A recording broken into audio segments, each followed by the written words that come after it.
Hello, my name is Michelle Thompson, W5NYV, and I'm an engineer. It has not been an easy career to be an engineer, but it has been extremely eventful and deeply rewarding. I'm a senior member of IEEE and served in the IEEE Distinguished Visitor Program in the areas of open source amateur radio satellite service and algorithmic music composition. I'm a life member of AMSAT, ARRL, 1010 International, and I managed to renew my TAPR membership just in time for this talk. I just retired as chair of GNU Radio Conference.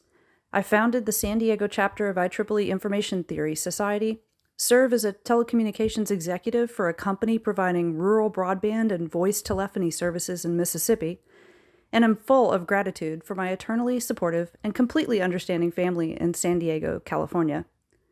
A couple of years ago, I co-founded Open Research Institute. This is a 501c3 dedicated to open source research and development in amateur radio and beyond. I'm currently the CEO. I can't think of doing anything other than engineering. It's more of an identity than a job. I could be hired to do other types of work, but I would still approach it like an engineer. I'm a vocational engineer because of amateur radio.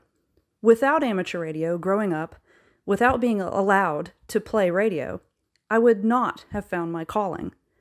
I would not have been able to contribute to the economy as an engineer, and I would not have had all the opportunities that I've enjoyed. The technical part of engineering is not the hard part. It's not even the most important part of solving problems. Without being exposed to the fundamentally decent, generous, and thoroughly civil spirit of amateur radio, I would simply be helping companies and myself make more money by whatever means necessary. I would have been less patient, more judgmental, and much thinner-skinned. But that is not how I ended up. Amateur radio invites us to answer or ask why, instead of just figuring out how to do something technical. Just the fact that we are expected to follow the rules when literally no one except ourselves is watching, that's a huge positive influence on an individual. That is rare, especially now, when a commercial, proprietary, and entertainment-centered mindset is so dominant. I am a third-generation ham, and my son is a fourth-generation ham. Comparing our experiences and where we go from here is part of what I am talking about tonight. What I was able to do in radio growing up, I'm not able to easily do now. What my son is doing in amateur radio right now is very different from what I used to think of as the typical or true entry point to ham radio. What beginners like my son tend to do now is no longer HF or high-frequency centric, like it was for me, but is increasingly microwave or appliance operation on VHF-UHF, frequently with a public service aspect. I built a crystal radio kit and learned to solder in the garage.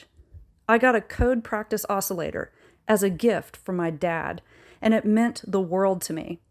I failed repeatedly to make him proud by totally stinking at learning code, but the thing he made me a circuit, a useful, handmade, totally awesome, customized thing just for me. And I knew I could use those skills on the air. That built confidence. Being made to feel responsible for my behavior on the air made me take ownership of not just a bit of spectrum, but other things. Like littering is stupid, and breaking the rules while driving your car is wrong, even when you won't get caught. You could say amateur radio had a knock-on effect that a lot of the other parenting and repercussions at school never really did. I was being entrusted with something big, something special. I had to take care of it, and I had to show some respect. So, what did I make for my son? Well, we bought a Raspberry Pi. I made him install and configure Ubuntu. It's a version of Linux. This was now a proper server. This was different than his iPad or desktop computer. I taught him how to find useful programs on GitHub. We installed everything it took to use a cheap software-defined radio receiver called an RTL SDR, which connected to the Raspberry Pi over USB. We installed GQRX on the Raspberry Pi. This is a program that shows you a spectral waterfall and lets you test your receiver. Then we installed a program called Dump 1090. Within about an hour, we were looking at an animated map of all the aircraft coming and going from San Diego that were transmitting their telemetry on 1090 megahertz, the ADS-B channel, far out to sea, far inland over the mountains, down into Mexico, way up north. Then we made it possible for anyone in the house to see the same map just using a browser on their computer, simply pointed at the right port on the Raspberry Pi up in my son's room. This is just the tip of the iceberg with what you can do. In another 30 minutes, we were listening to the entire 2-meter band and using signal identification software to figure out the statistical differences in the transmissions. I taught him about the theory of transmitter fingerprinting. He found it completely unremarkable that you could monitor the entire band all at once and have a computer program watch for things that the human ear or eye simply cannot hear or see. And then, because he has a license and isn't restricted to just listening, we got his new Raspberry Pi rig that cost less than $100 to work with a software-defined transceiver called a Pluto from Analog Devices, which I had left over as a conference giveaway. And he made a few calls on VHF. Now, software-defined radios don't have much output power, and no one called back. But he was now figuring out that he had an entire universe of radios a few clicks away for less than it costs to buy a good hand microphone. It's not all good news. Next, we tried to download the NASA Core Flight System so we could send fake telemetry back and forth across the house to each other. We wanted to try and take control of each other's pretend spacecraft in something like a duel. This didn't get very far because open source doesn't mean that it always works. Open source doesn't mean it always works well. Just because it's open source doesn't mean you have the time to fix a program that doesn't work, even though you have all the source code right there in front of you. So what was the problem? Well, NASA Core Flight Systems was in a state where it couldn't install on a Raspberry Pi. The issue was clearly documented, and if we had a couple of days free, maybe we could have fixed it ourselves. Open source isn't magical pixie dust, and my strong advocacy of it will always acknowledge the weaknesses of publishing things as they are created. The author may not be finished. The author may not share your views on what constitutes finished. A lot of open source authors get their project up to a point where it worked for them, on their hardware, for their needs. That point may not be where it needs to be to work for you. The big difference between proprietary closed source code and open source code is that you have the freedom to adapt and modify. Now, there's no guarantee that you will have the time or energy to adapt and modify it yourself, but anyone can download, read, and improve what has been written and published. And it's not just software, but this also applies to open source hardware. This is why open source communities are so very important, and why it is so important that we teach each other how to better collaborate to make open source amateur radio work high quality, accessible, and as easy to use as possible. What you or I are good at, and what we can contribute, can be reviewed, critiqued, and changed by others. Over time, this makes for measurably better code than proprietary or closed designs. Every year, Coverity, a Synopsys company, scans large quantities of code and evaluates it for defects. Starting in 2014, results from this study started showing a trend. A few key points. Open source code quality surpasses proprietary code quality in C, C++ projects. Linux continues to be a benchmark for open source quality. C and C++ developers fixed more high-impact defects. So open source isn't just for the feels. So my son's experience starting out in amateur radio was microwave, digital, inexpensive, and required some amount of computer expertise to take advantage of a vast open source code base for radio work. He doesn't write code. He doesn't have to in order to have almost any type of microwave band radio for the cost of some clicks and dealing with installation and configuration of a software-defined radio. Despite nagging him for over a year, he is completely uninterested in upgrading his license and would only join ARRL if I bought him a membership. To see this as a trend, we can look at ARRL statistics. New licensees really are not upgrading like they used to. My anecdote is not isolated or unusual. ARRL is very concerned about this because not only do the new licensees not upgrade, these new technician class hams don't join ARRL at the same rates. The numbers presented at the ARRL forum at Hamcation in February of 2020, which was, as we all know, about 19 COVID years ago, show some clear trends. The interpretation by some at that forum was that people were getting their licenses, failing to get started, not getting on the air, and giving up. The problem to ARRL people at the forum was that these people just weren't active. And if they would only upgrade to general and see the magic of high frequency, they would get on board, get active, join the league, contribute to spectrum defense, and they'd be happier hams. ARRL is heavily invested in the incentive licensing path. The incentive is HF. The lack of HF operating really was perceived as a lack of operating in general. I don't think this is true from what I see locally, what I hear from teachers, and what I see at Open Research Institute. Two things are factors here. First, band conditions haven't been great for HF for a while. That could be a reason to postpone upgrading. And the communications boom at microwave, UHF, and VHF. All of the things that my son has found really fun. Why upgrade from technician when technician gives you all the privileges you need on the best bands doing the coolest things? Maybe the incentive behind incentive licensing has changed. We are in the middle of an enormous tide of availability. We have access to inexpensive, powerful electronics components of all types. We have an obscene wealth in computing, coding, machine learning, accessible computer languages, and free and powerful digital signal processing frameworks, like GNU Radio. We see prices dropping rapidly on microwave parts because of the global scale of cellular sales as systems move towards 5G, as car radar systems become ubiquitous, and as the Internet of Things washes into almost every niche of every sensor market.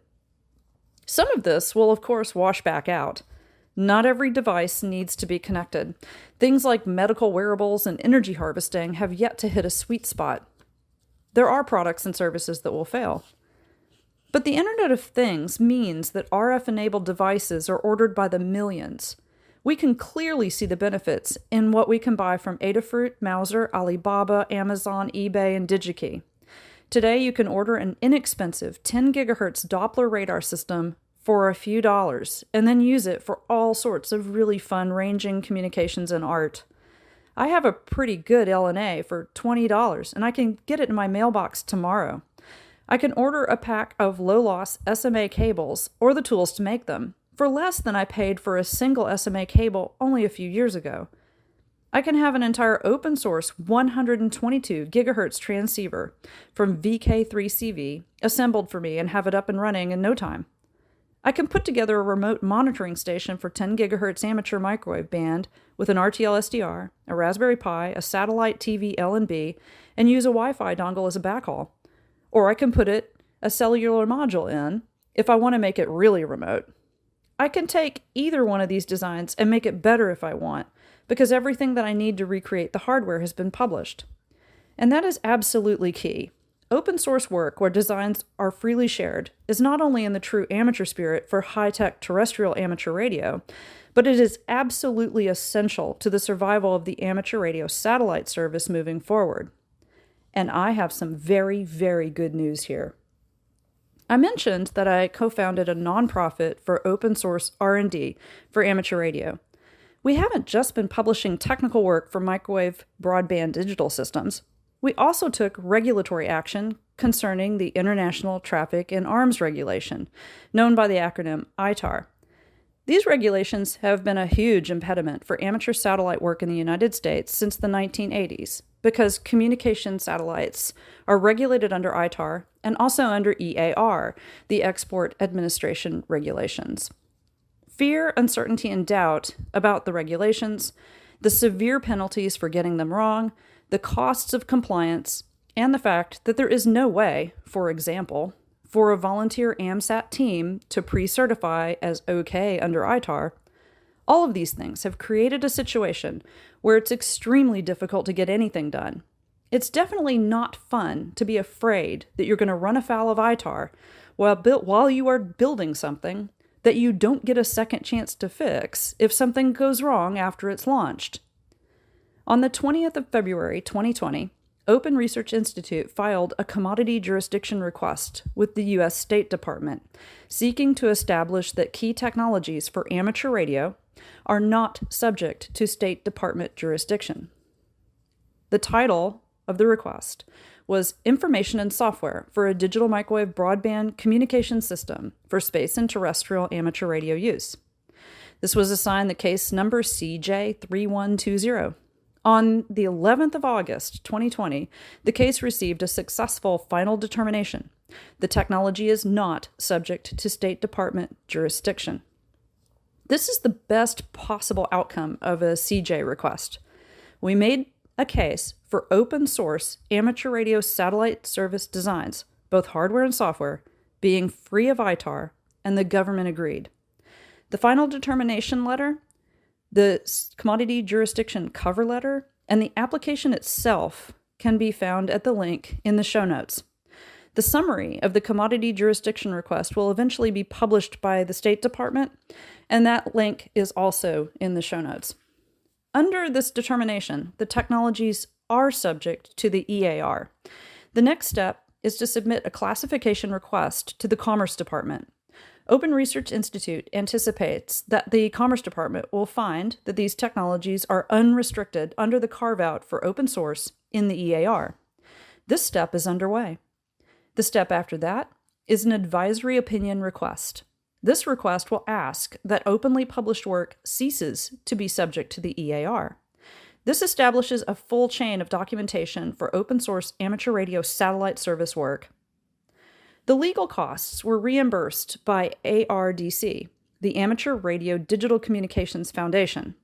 ARDC raised many millions of dollars by selling part of the IPv4 block assigned to amateur radio to Amazon.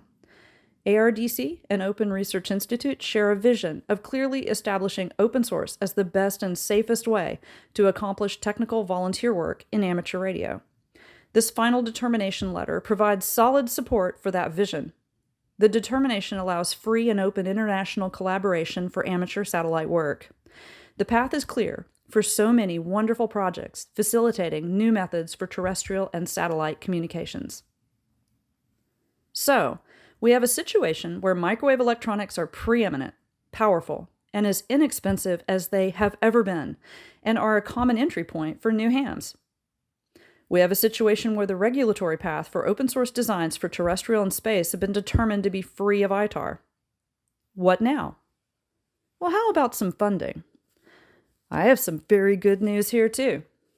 After over a year of work, multiple reviews and rewrites, public workshops, forum presentations, and valuable feedback, Open Research Institute received 3 major grants this summer, totaling nearly $600,000.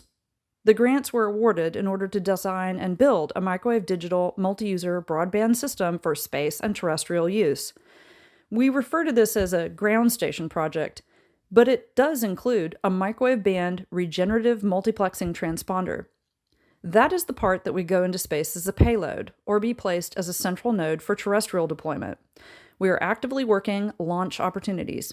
Since this is a regenerative payload, there are some benefits over a bent pipe system, like QO100. This is designed specifically for amateur radio. It is not an adaptation from a commercial product. So who provided this money? Yasme Foundation, ARRL Foundation, and ARDC Foundation all generously supported this proposal and have provided support, guidance, encouragement, and feedback. Engineering work is well underway and is open to all, anywhere, who want to contribute and learn. You do not have to be an expert to join. You just have to be willing to become more of one along the way. Read our Getting Started article at the top of the news section at our website, openresearch.institute, to find out more. Open Research Institute does not sell memberships. We do not compete with membership societies or clubs. We are not a replacement for a membership society. We are a research institute that sponsors and supports projects. People join Open Research Institute projects by showing up and contributing. We have a code of conduct, developer and participant policies, and a written process for resolving complaints. Part of the funding we have received will be used to set up 2 amateur radio labs. These will be accessible for remote work and will have volunteers staffing them to make it as easy as possible for the community to get more done. Work that cannot be done remotely simply requires some communication and a test plan. Open Research Institute has a full floating Xilinx Vivado license available right now for open source field programmable gate array work. As many of you know, this license is not priced for hobbyists or amateurs. If you or someone you know could use a full Vivado license for open source amateur radio work, then get in touch. All you need to do is a simple setup through GitHub, and then the license is remotely accessible. And that's just the beginning of what we have planned, and what we are capable of as a community. In order to bring more projects to the table, it is time to spread the word about the dramatically increased funding available for open source amateur radio work. Do you know of a project or organization in amateur radio that is doing or could be doing open source work and deserves some funding?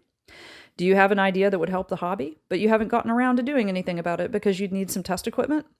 Do you see an opportunity to build something that would bring joy to hams? Do you know of any deserving citizen science investigations? Amateur radio and education is a very high priority for ARDC. How about curriculum development for modern amateur microwave theory and practice? What could ATN do? ARDC wants to hear from us in the microwave community. ARDC wants microwave enthusiasts to apply for grants. Open Research Institute can help here too. Foundations like ARDC give money to 501c3 organizations. They are not able to make grants to individuals. Open Research Institute can make it easy for deserving people, projects, and organizations to receive money. An organization like Open Research Institute sponsors the project. The project agrees to the developer and participant policies in the code of conduct, and the project gets a dedicated bank account for disbursement of the funds. SBMS as a 501c3 can do this too. As a community, we have a huge improvement in the regulatory framework that will make a big difference moving forward. It means that free and open international collaboration between amateur satellite groups can be restored today. As a community, what we do is the best place to be in amateur radio. A very common point of entry in amateur radio right now consists of cheap software-defined radios and simple single-board computers like the Raspberry Pi. This is an excellent fit for microwave activity, operations, experimentation, and learning. Amateur radio inspires new generations of engineers and scientists. The public service values and self-policing aspects reinforce positive cultural values. We owe it to the future to keep this going. As a community, we have an enormous increase in the amount of money available for open source amateur radio work. The influx of ARDC money can galvanize the amateur ecosystem. There is potential for enormous positive and, yes, disruptive change. So far, the money has provided much needed financial support for scholarships, hardware innovations, critical software maintenance, legal work, classroom content, and amateur radio infrastructure. What does all this mean? It means there has never been a better time to be in amateur radio, and we need to step up. I cannot think of a better organization to take full advantage of this truly amazing time opening up in front of us than the San Bernardino Microwave Society. This is a great group of accomplished, generous, and interesting people that have consistently provided encouragement, solutions, and excellent advice to me and my friends in San Diego for years and years. There simply would not be a microwave hobby in Southern California without this group. If Open Research Institute is going to be successful with our digital microwave payload design, we will undoubtedly need help from the members of SBMS. We have already directly benefited from SBMS members that have showed up, shared their expertise, supported our work, and given invaluable feedback so that what we do is better, relevant, and lasting. I am looking forward to many more years of happy collaboration and a big increase in opportunities for technical volunteers in amateur radio space and terrestrial R&D. Seeing regulatory and funding barriers fall like they have over this past summer fills me with optimism and enthusiasm. Thank you for welcoming me to speak about what I'm excited about in open source amateur radio. I'm here to answer questions. If you think of a question later, please write me at W5NYV at ARRL.net.